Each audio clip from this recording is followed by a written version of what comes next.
A nice win for the Terps. I mean, maybe expected against Minnesota, but it snaps that 2-game losing streak, so it's nice to have that.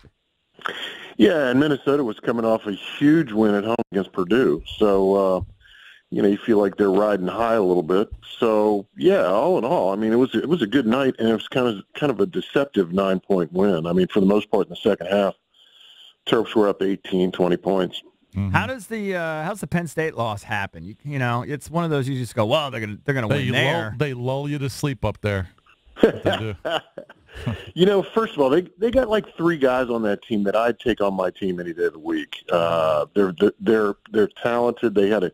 Obviously they had a rotten January. I think they were 0-10 in the league at one point, but 6-3 or 7-3 since February 1st. They've got some guys, they've got some talent without question.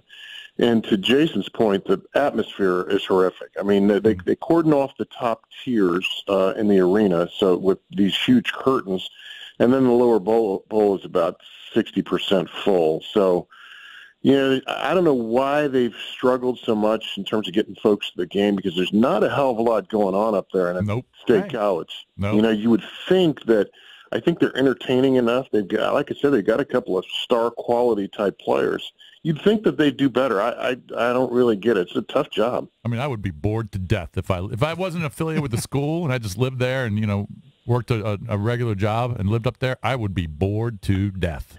It's funny you say that because the day I was up there, I was thinking, gosh, something's different about this place, and it occurred to me it was because the sun was shining that day. And of all the times I've ever been up there, it is the grayest place on earth. Yeah. It's doom and gloom up there.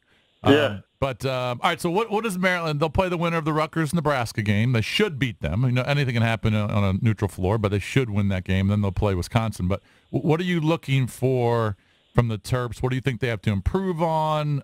You're always worried about, just the youth and just making youthful mistakes.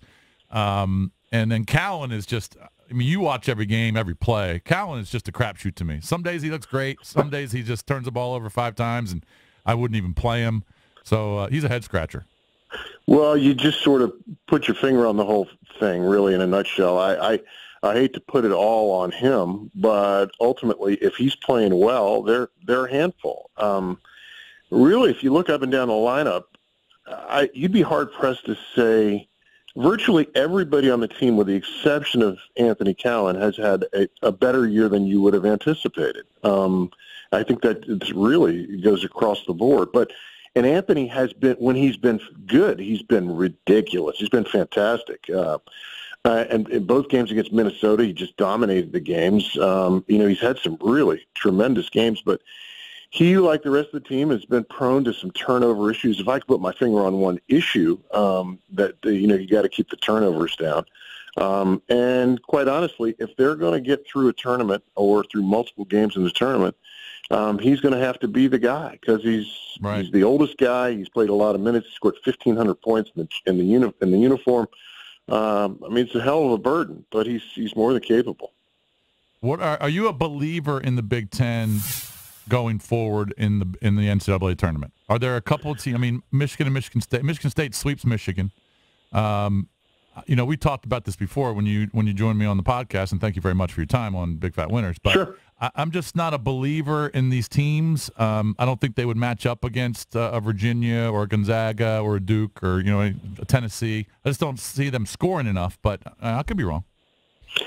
Well, it was right about this time last year that I'm sure neither one of us would have given a nickel's worth of chance to Michigan for having the kind of run they had. But they turned it on late in the season and found themselves in the national championship game. It's kind of all about, first of all, you got to have good guards to do it. Secondly, it's getting hot at the right time and playing well at the right time. I would agree with you. When you're looking at a situation like this where 3 of your top 4 seeds in the tournament might be ACC teams, you'd probably be silly to think that a couple of these teams could get through. But, it's March, man. Things happen that have you shaking your head every single year. And I wouldn't be surprised at all if one of these teams is able to get through. Michigan State. I mean, there's some talent in this league without question. Chris, where are we looking in terms of seed? It seemed a few weeks ago they were really trending well, maybe thinking maybe a 4 seed, something like that, then a couple losses. Where are we at right now? The good thing, EB, about the league being so strong this year is you can sustain a couple of losses, and it really doesn't hurt you in terms of your ranking in the computer because you're playing like teams. You're playing parallel sort of clubs, and so the loss to Penn State, I think, is still in the top 50 in some computer models, I mean, so that's not going to hurt you. And, of course, losing to Michigan's never going to hurt you. They've been in the top 10 all season long. So I think you're looking at them probably right now as being like a 5 with the ability to move up. If you win a few games in the tournament, get to the finals or even win the thing, obviously you're going to go up a little bit. But I can't imagine they would drop any lower than like a 6.